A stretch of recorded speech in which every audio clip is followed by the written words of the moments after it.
Hi guys, welcome to Robin Hood Diaries this evening. It's going to be a fun show as far as I'm concerned. It's one of those shows though where I'm going to have to do this thing where I kind of dance around stuff because I cannot be talking about felony stuff, can I? So these are all dreams and fantasies and imagine if and golly I heard and my friend said, right? Right. Now that we're clear. So I had a friend. Here we go. This is a funny one because it actually, to me, is like an episode of I Love Lucy for sure, for sure. You tell me. So, okay. One day, my friend and his bestie went to their friend's house. Actually, not their friend's house, but a house, big old house, like mansion, big old house, that this friend was caretaking, babysitting. They had two dogs, right? So, good guy. Did that before, asked to do it again. Big old mansion, big old gated community, codes and everything. No guard, though. So, we are given the code to get into the estates. And we go up to the mansion. And we, of course, meaning we, the friend and the bestie, they go to visit this friend who is doing this house sitting at this mansion. Now, this mansion is owned by some extremely powerful, high level, thank God retired, but still extremely high level professional, let's say. Whoa, I wouldn't want to tangle with this person in their profession. But lots of pictures, lots of ooh, look at that. There he is with this person. Wow. So we're digging on the place. This friend and their bestie, the royal we, as it were. And their friend is sort of, getting ready to, the house sitting is over and he has to be somewhere else. So while he's sort of arranging and getting ready for us to depart, this friend and his bestie decide to romp around, looking at pictures, poking through things as they are wont to do, silly little people. And then they decide it's a good idea to sit on the fancy couch and have their friend take pictures of them. Little goofy, little glamoury, posy little pictures on the fancy couch. Okay. So pictures are done. Dogs, big dogs, but the friend who was doing the house sitting made sure that things were chill with the dogs when my friend and the bestie came so that everything was chill. One was like a very large one. The other one was like a fuzzy, spooky large one. You couldn't really see their eyes. Quiet, but guarded. So, bye-bye doggies, bye-bye mansion, bye-bye everything. Up, out. The friend has his own transportation. He leaves. My friend and the bestie also get in their car to leave in succession. Their friend is now out of the complex, and my friend and his bestie are still in, making their way out. They pass the gates.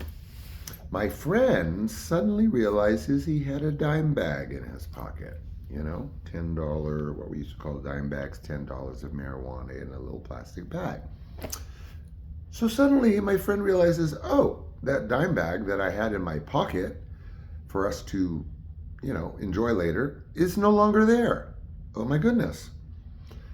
So we're now out of the gate, out of the community, okay? Like we're not anywhere near anywhere now. And I'm like thinking that my friend told me. My friend is now terrified because my friend now tells his bestie, oh my God, it fell out on the couch.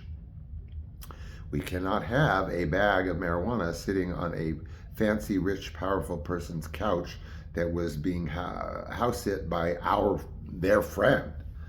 So, what does one do in these situations? I don't know, to be honest with you, but they did. So, my friend's bestie has an extremely good memory, and that bestie remembered the code. It was a 4-digit code, 4092, whatever.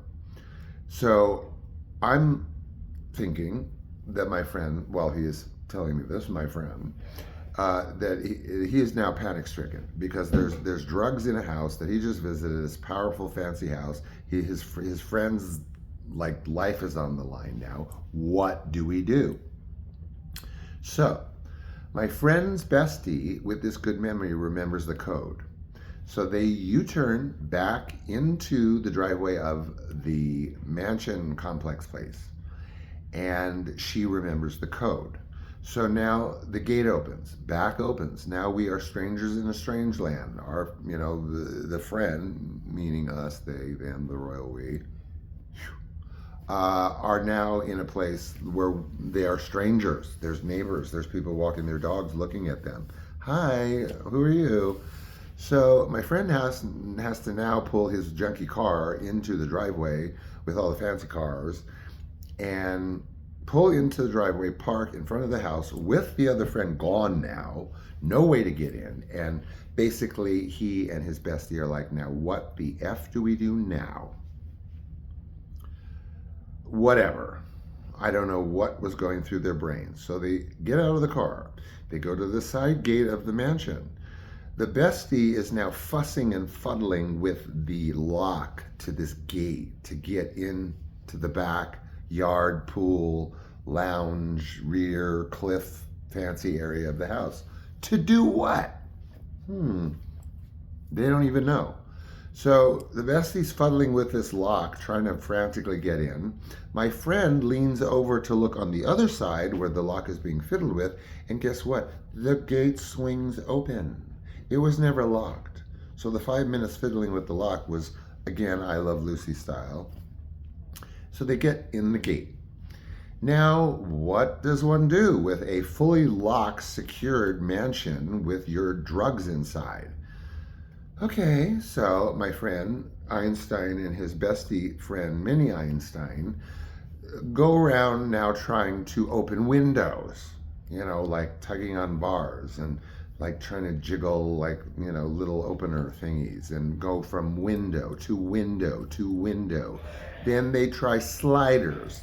Then they're going to the slider, then the other slider. Oh my God, what do you know? The little jiggly handle things aren't opening. Why? Because they're locked.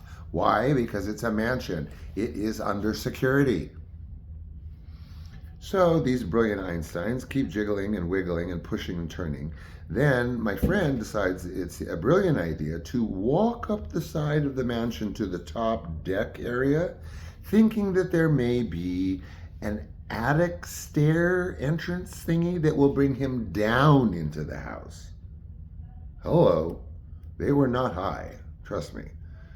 So he's now walking on top. Now this is in full view of a mountainous, practically, community of rich houses and mansions and gated communities all over the place, staring right into where my friend and his bestie are scrambling. So my friend finally realizes how absolutely asinine it is for him to be walking around on top of the mansion looking for some mysterious attic door that's going to bring him where? That's open for what reason? Fully exposing him to more homes, walking around the top.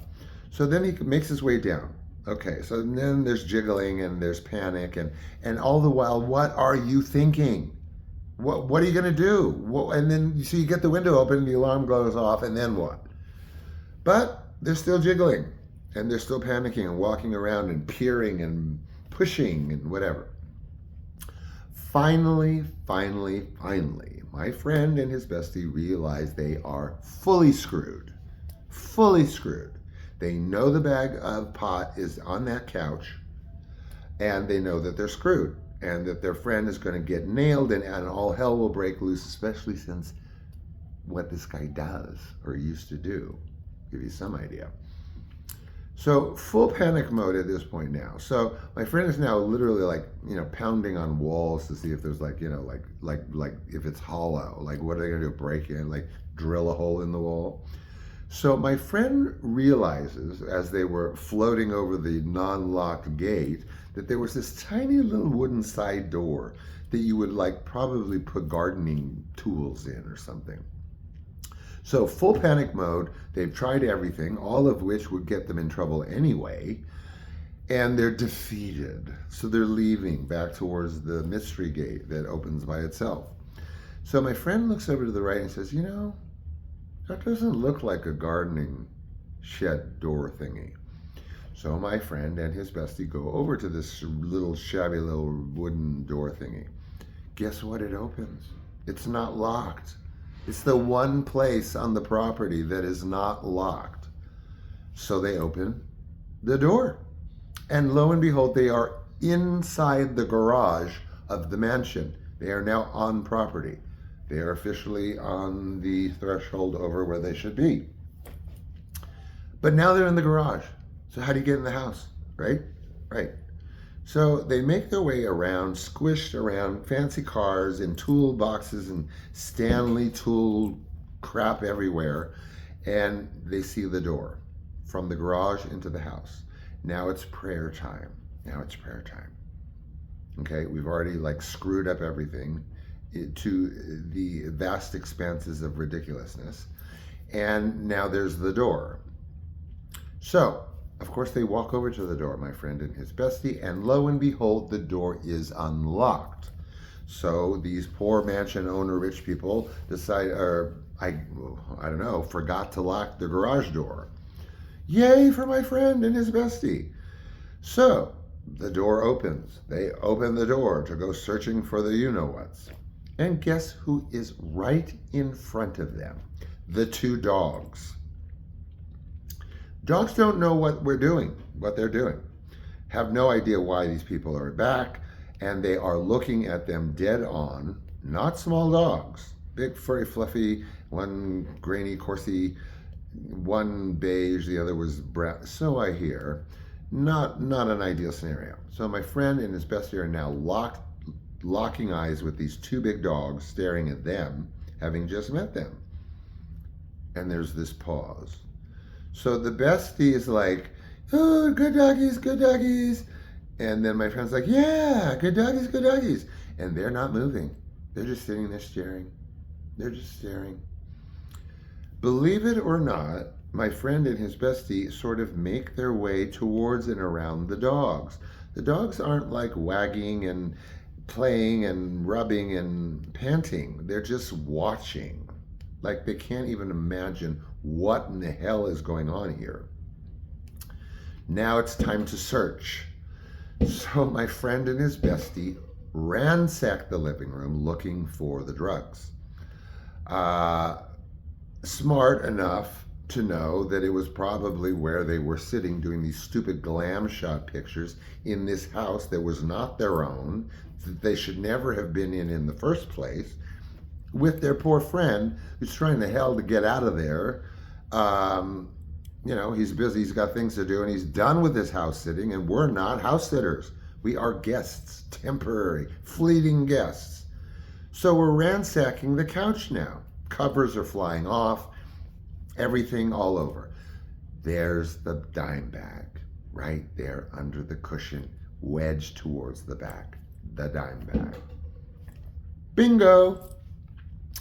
So they grab the dime bag, they assemble all of the couch, let alone the furniture and the pillows and everything else, back to hopefully the way it was. Sort of make very slow, remote, vague, nice around the doggies that are still perched staring at them silently. Wouldn't have want to been them, right? So they, of course, make their way past the doggies with their dime bag. Everything is now smoothed out and in order. They get through the garage, out the little gardening door, through the magical gate that opens by itself, back into their car with still people watching them. The same lady, actually, that was walking her dog in the beginning is still kind of sort of walking around, like walking and glancing. Luckily, my friend and his bestie piled into that friggin' car, that beat up old friggin' car, as fast as they could, that stuck out like a sore thumb among all the other cars and mansions and everything, and peeled the F out of that gated community with their lives in tow. So again, this is a fantasy. This is a daydream. This never happened, of course. It is, I don't know, a story, a fairy tale. Okay, did you like my fairy tale? I did, I guess. Fun while it lasted.